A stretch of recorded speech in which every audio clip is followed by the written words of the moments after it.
ఈ రోజు ఈ సభ చూసి చెప్తున్నాను, ప్రపంచంలో ఉన్న మీ స్పందన చూసా, రాష్ట్రంలో రాజకీయం మారింది.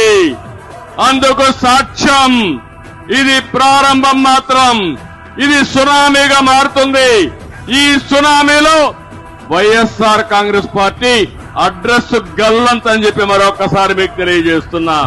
యువతరం కవితకై సాగెను మన పోరు, నవతరం నరనరం బిగిసెను కదరా. యువతరం తమగణం వినిపించే హోరు, జనగణం కనగణం రగిలెను పదరా.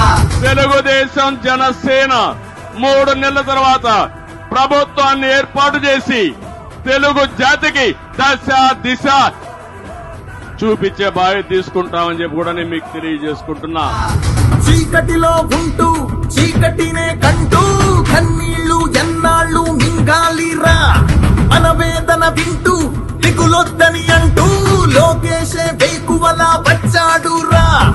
90 రోజులు మీరు వెళ్ళండి, ప్రజల దగ్గరికి వెళ్ళండి, ప్రజా చైతన్యం చేయండి.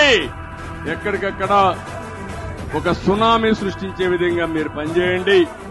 మీ జీవితాల్లో వెలుగిచ్చే బాధ్యత, మీ భవిష్యత్తుకు భరోసా ఇచ్చే బాధ్యత మాదని మరొక్కసారి మీ అందరికీ విజ్ఞప్తి చేస్తున్నా.